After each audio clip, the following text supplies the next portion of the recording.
I'm Annika with EXPED. While valve delaminations are not a common occurrence, we do recognize and acknowledge that they do happen. The reason as to why they happen can vary.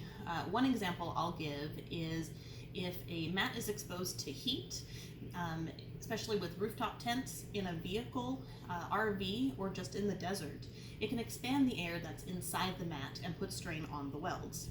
This can also happen with elevation change, like going up over a mountain pass. So while it's not a common occurrence, we are going to walk you through some steps on how to identify it and how to address it if you think this is an issue that you're dealing with. So with having an inflation device, inflate the mat so that it is firm.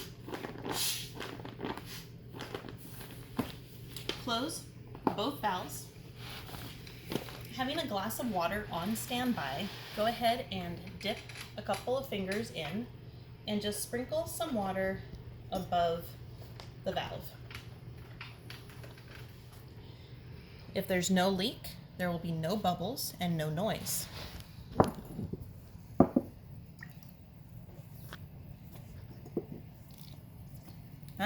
Bubbles.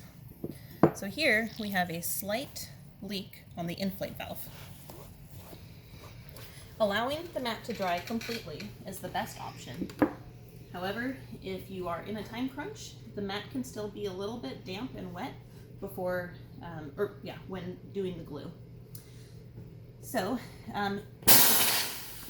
releasing the air pressure of the mat is important to make sure that the glue will embed itself properly.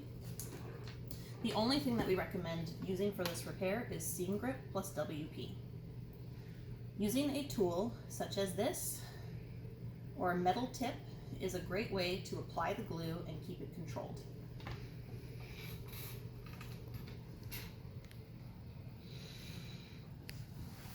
Whether or not this is the only leak for the mat is hard to say, as we normally see punctures as the main source of a leak. Putting just a little bit of glue onto a tool, pull the valve cap gently, and then apply to the area in question.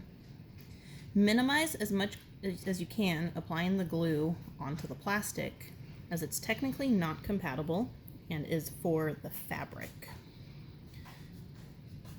So we apply a little bit here, gently tug on this to make sure it has a chance to get down into the crack, and then leave it alone for about 30 minutes. Come back to it and apply a thin second layer if you're not seeing a nice glossy sheen like this. So you don't want to put too much glue, but just enough.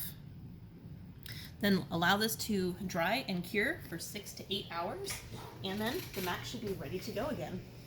If there are other leaks, then that is a whole other thing and is likely a puncture. So if you need additional information on that, please let us know.